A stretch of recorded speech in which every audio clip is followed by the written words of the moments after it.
Welcome to League Night, everybody. This is April 26th episode. We're joined in studio by Jamie Thomas. How's it going, man? Hey, good to see you. Yeah, you too. Josh, you're back. Well, I guess you were always here. How are you doing tonight? I'm doing good. I did take a week off, but yeah, I'm back. You're back, and we are excited to talk all things Jonesboro. In fact, let's go ahead and get right into that. I've got all this different audio playing on my side, but I want to get the right audio playing. Let's go talk about it right now. The 6th edition of the Jonesboro Open just finished up at the course appropriately called Disc Side of Heaven. There was no lack of firepower from the FPO or the MPO divisions, as both fields boasted the best players in the game being in attendance. This course, located in the northeast portion of Arkansas, offered rolling hills and rewarded accurately thrown distance shots. Wind played a factor in both the first and the second round, and the threat of rain in the final day was looming, but it held off. Kristin Tattar set the pace early in the first 2 rounds of FPO action, and in the MPO field, there were 20 competitors within 6 strokes of the lead going into the final round. The gallery of fans was noticeable in both size and volume, and the action that was unfolding before them was worth every dollar. Let's go ahead and look at the final round of FPO. Josh, go ahead and give it to us. Yeah, so obviously we know Kristin Tattar gets the win, so we're going to show you an assortment of shots here. Ella Hansen with a circle 2 look. She makes it. Listen, she made 6 circle 2 putts on the weekend. She led the field in that stat. But speaking of the winner, here we have already a 7-stroke leader in hole 3 doing what she did a lot this past weekend, get birdies, specifically 26 of them. So let's look at some other players down the leaderboard where most of the actual action was. So Holland Hanley with the circle 2 putt, also 1 of 5 this weekend, right behind Ella. Some really good golf down the leaderboard as Kristin was busy running away with it. So here's a familiar name, Katrina Allen, last year's winner of this event. So with the solid weekend of driving off the tee, which you can see demonstrated here right on hole 6, and Missy Gannon, solo 2nd place at this point on the same hole. Watch this. This is a legitimate ace run, nails the flag. Look, that flag probably saves her and gives her the park job. Fist bumps all around, a lot of excitement. New players to disc golf say, does that count? Does that count? Did I get an ace? Counts for excitement. Paige Pierce, 6th place, probably not where she wants to be, but still enough holes to hunt down a few more positions on the leaderboard. Look at that forehand flex. Look, impressed herself. I love it when you do a shot like that. So Kat Murch, a name we've heard more about this year quite a bit, right? Lining up the putt. Arkansas native too. Yep. And she had a good all-around performance this weekend. Didn't really spike in any particular stat, but performed well enough. And again, just positive vibes on the card. You can tell, I think we've all been in that experience before when everybody's happy for everybody. Kind of really boosts the enthusiasm. Her first podium too. Yes. Yeah. Here we're back to Katrina Allen, again, showcasing her driving skills. Look, there's park jobs, and then there are park jobs. Which was that? Yeah, that is park jobs. All right, Holland Hanley again. Gonna see 2 upshots. Again, name that we've heard a little bit up and down. I think a lot of potential here. Another upshot, watch directing traffic. We've all done that before. Beautiful shot. This earned her 5th place in a tie with Katrina Allen. And again, back to Kat Murch on 15. We're going to give you a little bit of slow-mo. Bring it in. Look, the kiss off the basket stand, which sometimes can be dangerous, but look at that. Flips it just right, lands it. That earned her a tie for 3rd place with Ella Hansen. I feel like that should be free tacos for everybody. Yes. Jonesboro Open champion, and then Kristin Tattar. Yeah, so we'll see her get some hugs.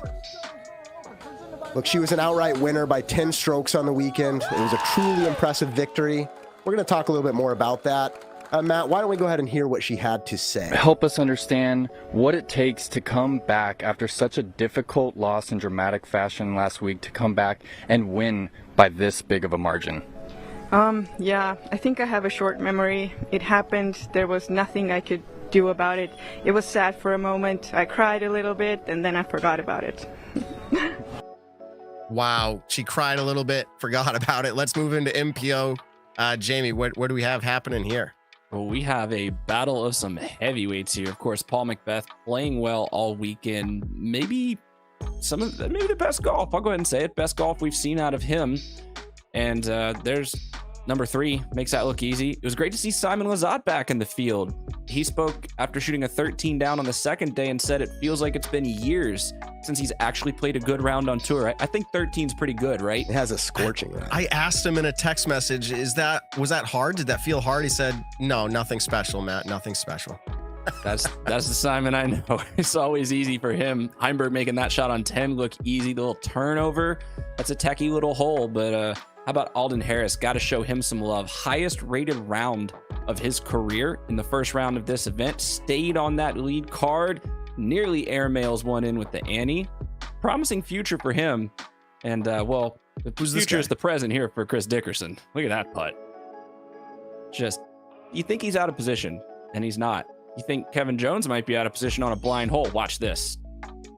Yeah, he can't even see it. He doesn't know what position he's in. It's in the bottom of the basket. So perfectly weighted. It just sat right in there. It's like, oh, you played this course before. And then I love this putt here. Same hole as Dickerson, but he called it. If you were watching on the live, you saw him point at the camera, call the putt, and then make it. It's a tight battle. Jones, Heimburg, and McBeth. Heimburg for the eagle on 16. McBeth has to follow here. Does. Do you have any doubt? Nope. Then McBeth with the solo birdie on 17 to tie it up. Three-way tie going into 18. All of these guys really want a win at this point in the season. And look at this mash from Heimburg. He challenges the ceiling. Yeah, this drive came after McBeth also put himself in birdie position, and Heimburg one-upped him, which doesn't happen very often. Nearly took out the cameraman, nearly took out the tree branch, but nevertheless, McBeth says, all right, you want a playoff? There's the story, but watch what happens with his plant foot here. Oh, you hate to see it. I mean, this was no chance halfway through. Calvin, he has only one job left. Here's how he does it. That's the most Calvin Heimburg-esque line you've ever seen. Exactly. That destroyer was so overstable. And he threw it so hard. And look at the emotion that you see out of Calvin. Watch this right here. Second most emotion I've ever seen outside of watching the shot go in. Matt, let's listen to him. All right, see what let's he has check to say. Calvin, tell us what you're feeling right now, man. It's honestly great. I honestly haven't really got a win that felt like a win in a while, actually, since here in 2020, at the end of 2020. Ledgestone, I mean, final round got canceled, didn't really feel like anything. Match plays, different format, doesn't really feel like anything. So it's been a while, and it feels really good to finally be back on top. So you step up to hole 18, three-way tie. What are you thinking? I knew I had the birdie. I knew someone was going to birdie, and I figured might as well be me. I mean, it's a good chance that two of us birdie. We all know what's going to happen. There's three of us. We all are going for birdie. So, yeah, it's sent a distance driver. If I would have had a lead, I might have played it a lot safer, you know, with like a fairway down to the bottom. But today, I knew I needed to send a distance driver, and I hit it right and got way up there, probably like 240 out. So it's a good place to be on that hole.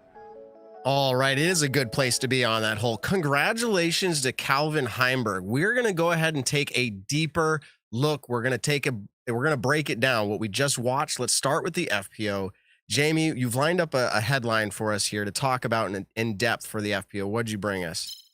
Well, I mean, I think it's simple. We've talked a lot in years past about how a tournament right after a major can feel like everybody's hungover. I mean, I remember Delaware a couple years ago after Worlds. We've seen just when you have an event that goes down the way it does, especially in FPO with such a heartbreak, that's emotionally draining for players.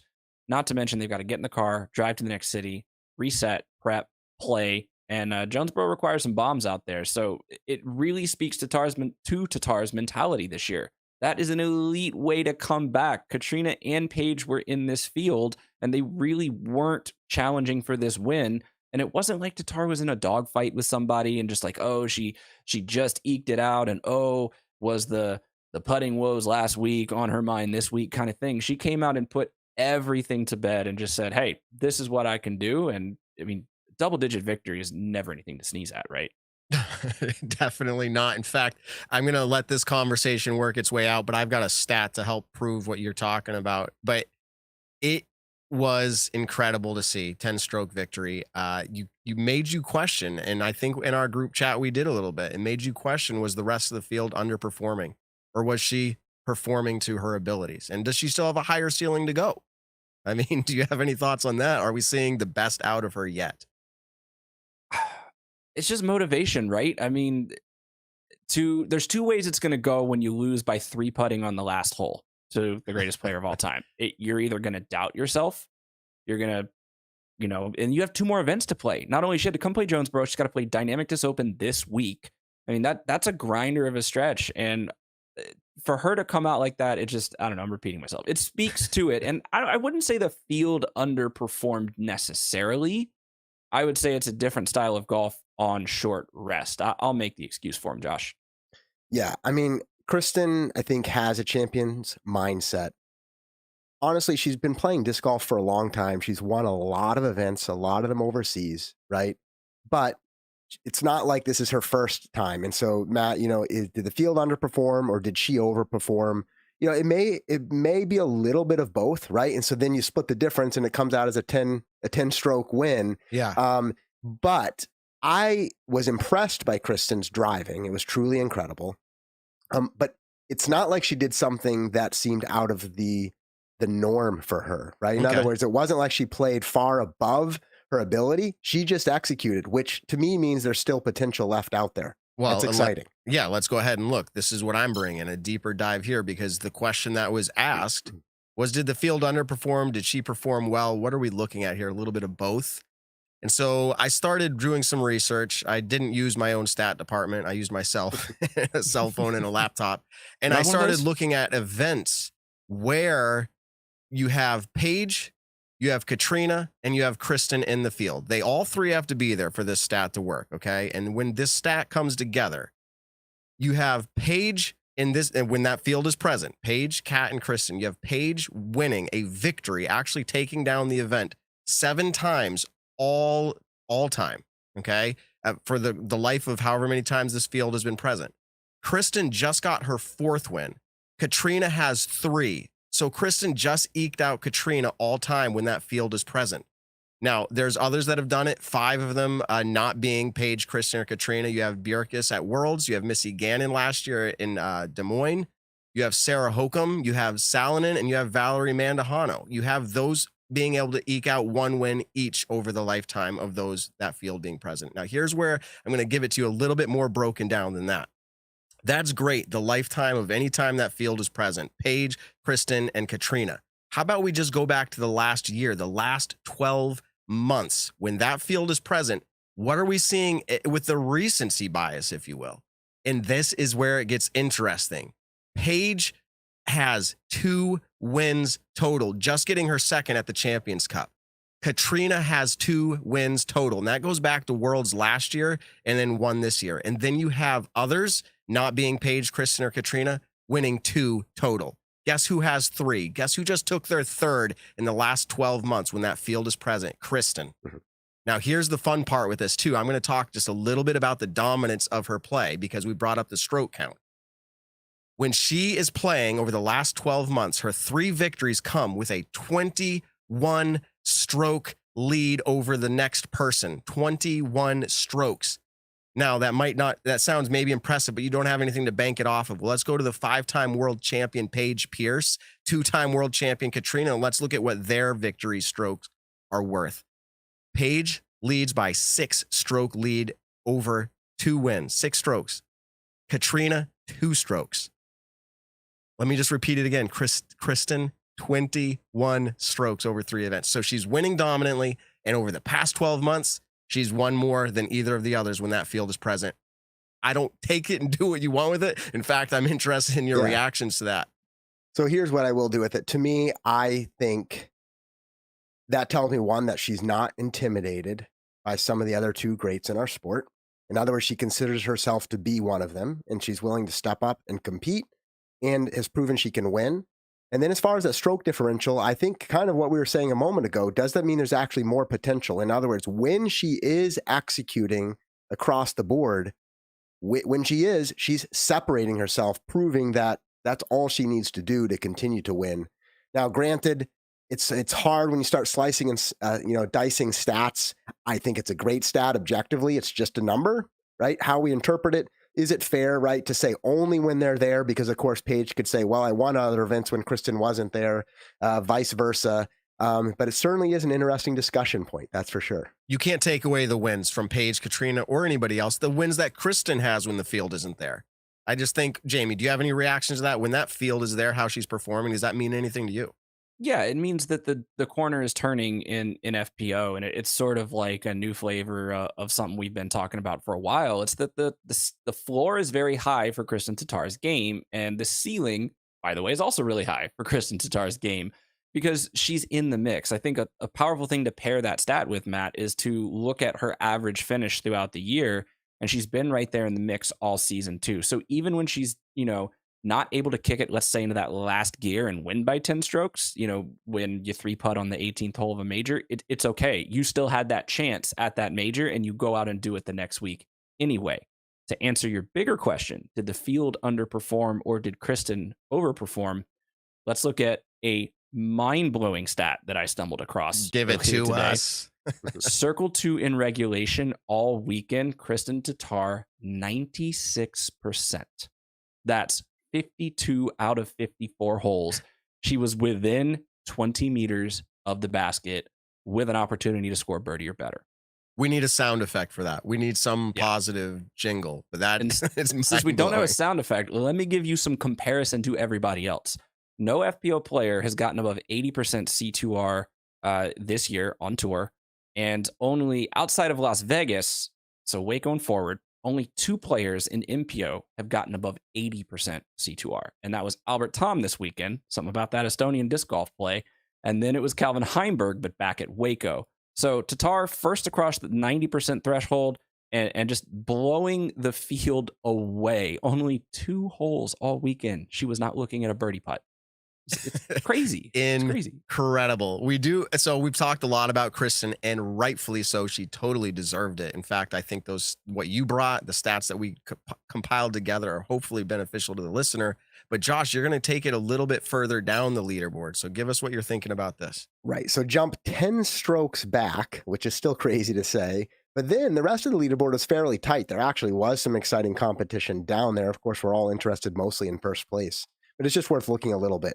Right. So in second place, we have Missy Gannon, which, out-putted, or actually she out-putt Kristin by a few overall strokes, but that difference was the driving, right? We said it earlier, it was nearly an 11-stroke difference gain T degree between Kristin and Missy, and that was the difference.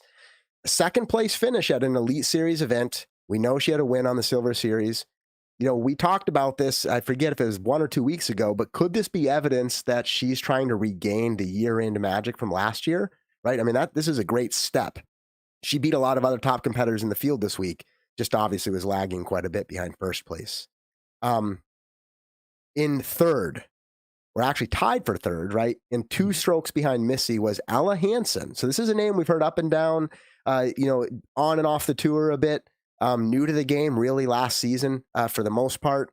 But Ella Hansen and then Kat Murch, who is a name that's been on the tour for a while, but this year it feels, and I think the stats also suggest, that she's playing better and kind of ramping it up. So listen to this. Ella Hansen, solid driving. We know that's the strength of her game.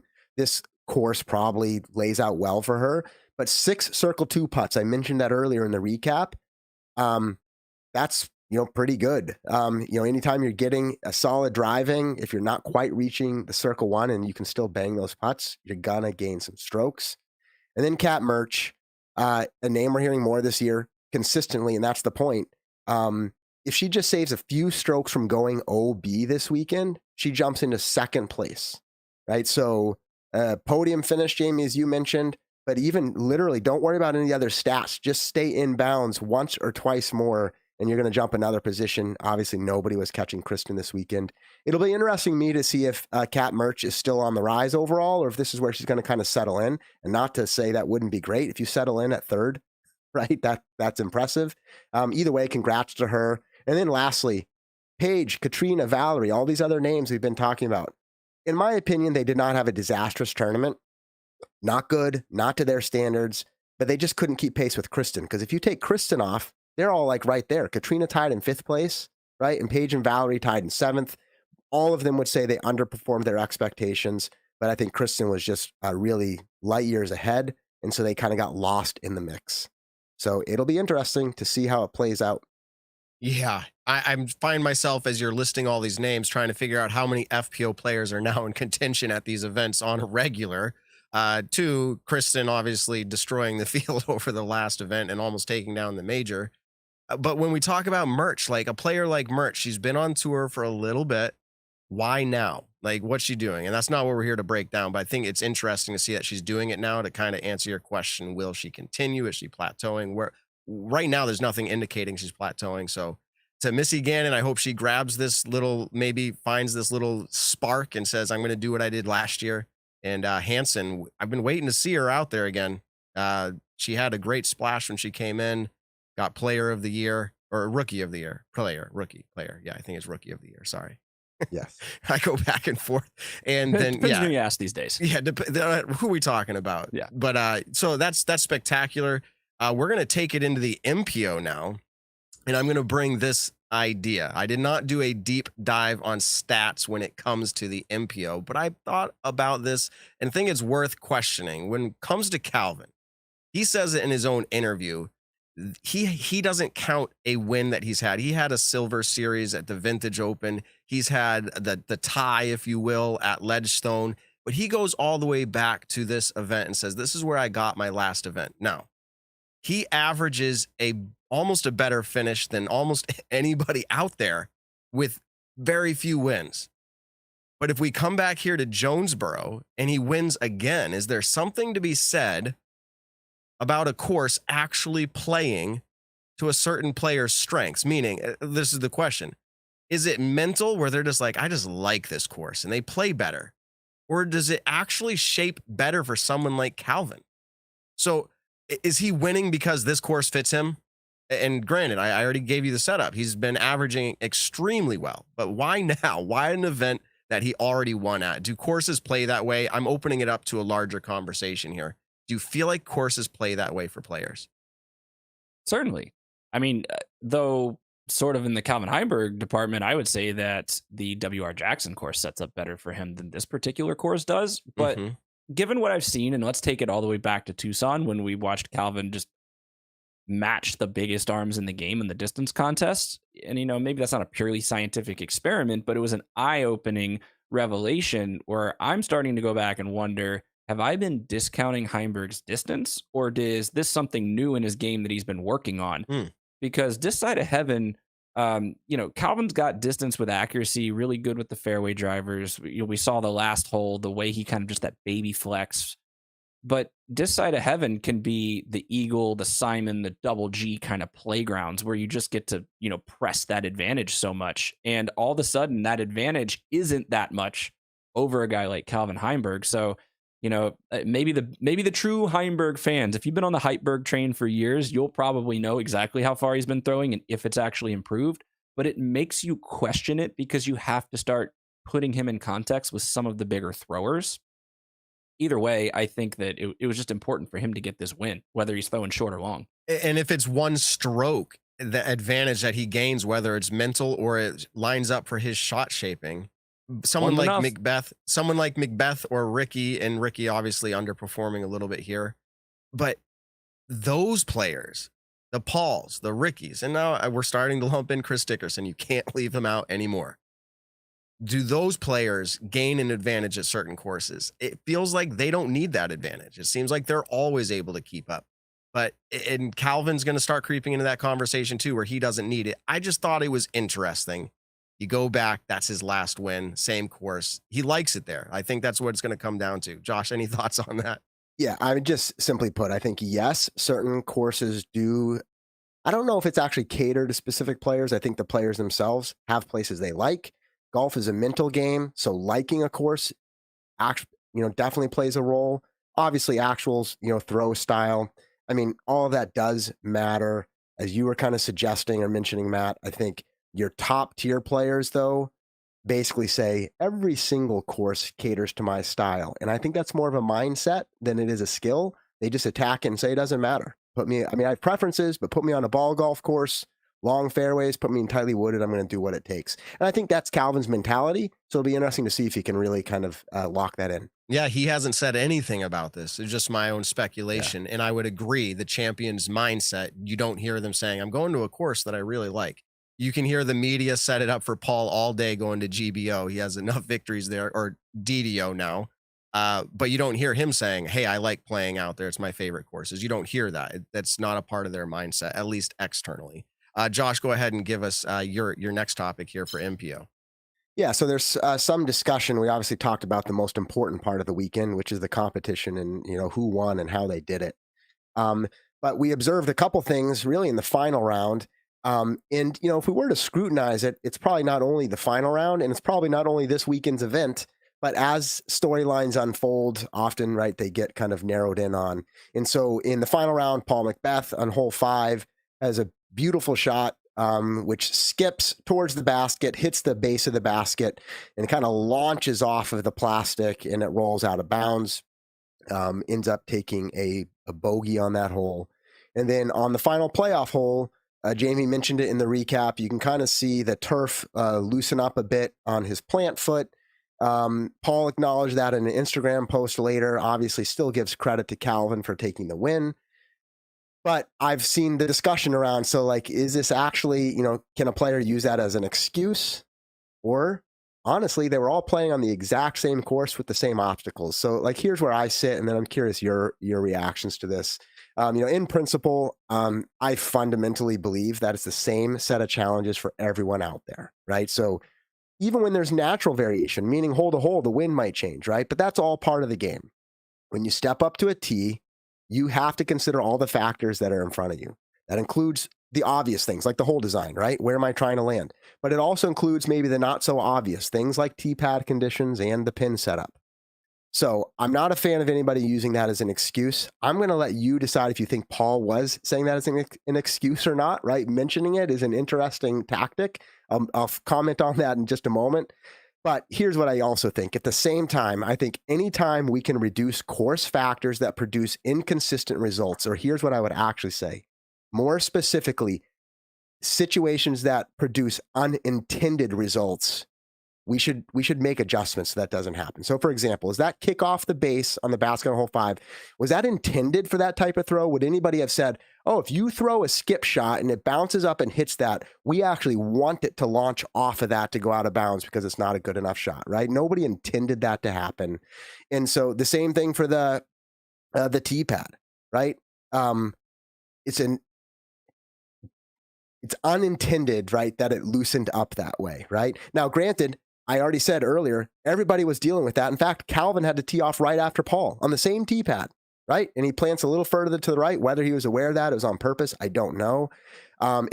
Here's the final thing, though. It's a tough spot for a player to be in, walking the line of using it as an excuse, but it's also a factor. And do you feel like you have the need to speak up to put the appropriate amount of pressure on the course setup teams to actually see change and improvement in the long run? Maybe Paul's trying to walk that line. Just curious your all's reactions to some of the discussion that's out there. So I feel like when it comes to a disc hitting an object or an advertisement underneath a basket, it doesn't seem like it's usual, as in normal, where it's a newer thing there. Now, that being said, how far does this go where someone says, hey, that's what messed my shot up? I mean, you had players for years complaining about unfair putting areas where the disc would come in and hit a root on the ground and cause a rollaway. And that was not an intention of that putting circle area. That was, I don't want to say unfair, but one player hits it, it doesn't roll away, one player does, right? Now you say it's the same exact scenario, but it's almost nearly, you could throw the same exact shot 100 times and 50-50, it goes one or the other. So you can't really plan on that. Now, that's where I think some of the argument is valid when it comes to these advertisements underneath the basket. But I don't think it's much different than the pole itself. So I don't want to give too much credit to that situation there. Was Paul making an excuse? I don't think Paul was making an excuse. Yeah, when it comes go ahead. Go ahead. I was saying when it comes to the tee pad, That is just really unfortunate. I don't hold anyone at real fault to that. They're not having a team inspect the tee pad after every single throw.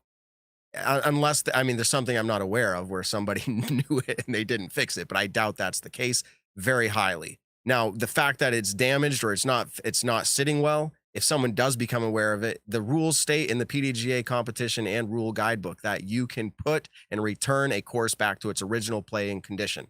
So as soon as we know that, we can fix it. But I don't know. Was Paul complaining about it? He looked down. He said, hey, that made my foot slip. That's why I messed up my shot. It's convenient, but it's also, I feel like it's kind of accurate. So you got to give it a little bit of both, I think. Hey, Jamie, so I'm curious, right? So on hole 5, should Paul McBeth or any player actually have to think, hey, that base under the basket might kick me out of bounds, therefore I should throw a different shot because of that risk? Like, is that the kind of thing we want them to actually have to account for? Oh, that's a good way to phrase that question, because I think a lot of the attention, I'm going to dodge it a little bit by saying a lot of the attention might be on the base and how it reacted on the shot. But if it's a flat green, it's a sloped green towards OB. So, if you're coming in on hyzer, hitting any part of the front right side of that basket, be it cage, be it band, be it the pole, and that shot looked accurate enough that it could have hit the pole anyway, you're going to bring that thing into play. So I think that's just based on the individual player. Some players are going to dial in that far. Some players look at one link in a chain. Some people just look at the basket and fire when they putt. That's going to be individual. But as far as an excuse, I mean, you threw the shot, you have to take the results of the shot. I see the basket and the tee pad a little bit differently here. I think they are a little bit different. Yeah. Yes. Yeah. I agree. mean, how many aces have we seen that would have been 40 feet past the basket if the chains didn't catch it? We're not going to take away the ace and say, oh, well, that's not what the shot was gonna do in the best case scenario. Right. So, and you can't even out the tournament. Somebody got a good tree kick, somebody got a bad tree kick. If you tried to make golf, disc golf, foot golf, anything, a completely perfectly level, equal playing field, it's just not going to happen. The point of the sport is to play in nature, and nature it's part of the game. It's part of the game. That's mostly where I end on this as well. And so for what it's worth, I don't know if I'm a big fan of Paul having to include that in his post-round post immediately. I think it's his right. I think that he's probably trying to influence the game. And I think Paul McBeth has a big voice where he can influence the game. And so for that, I'm happy. But at the end of the day, it's part of the sport. I don't know. It's interesting. It's interesting line. Here's what about that though. It did kill his momentum. Oh yeah. If you look at the way that round started, and Paul McBeth goes 3 through 3, which I think they said on the broadcast, nobody started 3 through 3. Yeah, it was incredible on day one. Maybe in the weekend. I don't even think Simon was 3 through 3. I think he was even through 2 when he threw 13 down. So Paul was doing what he needed to do to set the tone. And we were a little bit critical of the MPO field last weekend at Champions Cup for not doing that, for kind of waiting to see what the pace was going to be until too late in the round. And Paul McBeth came out this week and said, nope, this is what you're going to play at. And then 5 and 6 just completely derailed his train. But, so I understand him putting it in that post because it was such a momentum killer. But, what are you going to do? He threw a really accurate shot. And this is not one of our takes here, but I was thinking I'm going to think out loud and see how that goes. The stat that's been going around about Paul and playoff percentage, does that matter at all to your legacy when it's like, well, you had now, what was it? 3 of the last 8 he's won or something along those lines. I'll give it something like that. We can be corrected later. Does that sound right?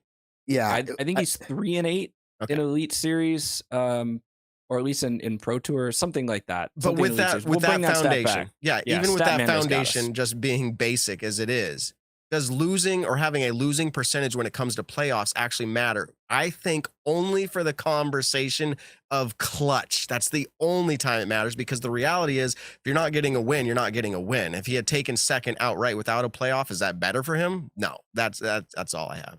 Any thoughts on that? Like, it doesn't matter to me. No, because he's one of the few who's just been there so many times, because he's either winning outright or it's in a playoff. And 3 and 8 is very close to being 50-50. In fact, one more time it can be. And that's what a playoff should be. I like your numbers. Yeah, let me flip this on its head. They say in boxing, if you want to be the champ, you got to beat the champ. Well, the champ's really hard to beat because he goes to a lot of playoffs. He doesn't, right. he doesn't go down in regulation very often. In fact, he almost captured his 40th win on tour across all tours this weekend. So he's either winning in regulation or somebody needs some extra time in order to take that victory. You can kind of look at it either way. Yeah, and all of them sound positive for Paul, but not to take away Calvin's win there. In fact, talking about wins, who wants it most, who needs it most, Jamie? Give us the last take here in the MPO.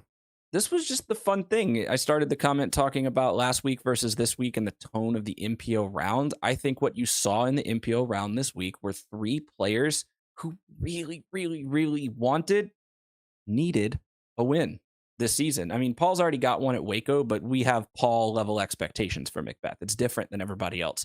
Calvin talked about it in his interview. I mean, I don't even need to go on about Calvin because if you saw the way he reacted, yes, to a lot of new fans, it was probably like, yeah, whatever, he won.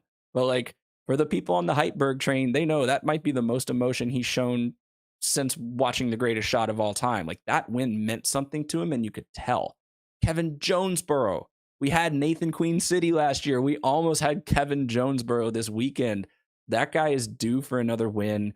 He finally put himself back in contention. It just seems like late in those rounds, whether you think back to Portland last year and the mishap on 15, or just, not being able to get up and down for that birdie on 18. He's so close so many times. I was watching this weekend with my wife and she says, man, Kevin Jones, always the bridesmaid, never the bride.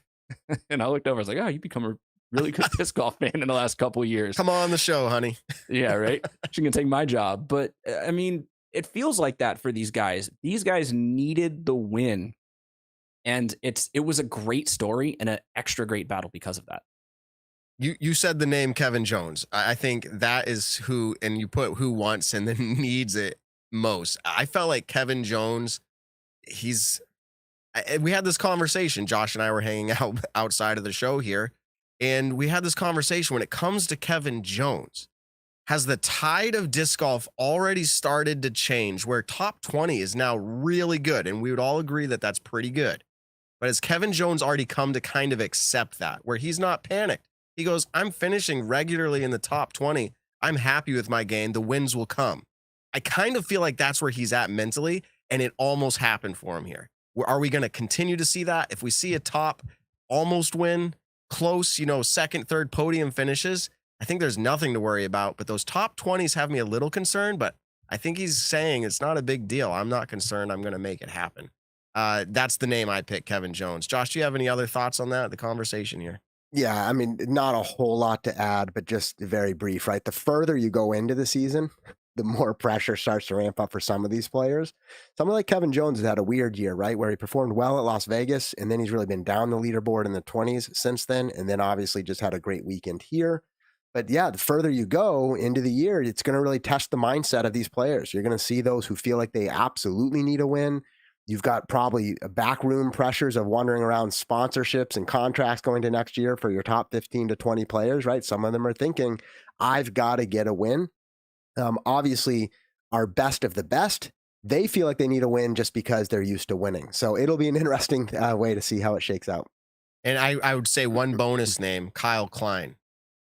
He's not averaging the way he wants to. You can be sure of that.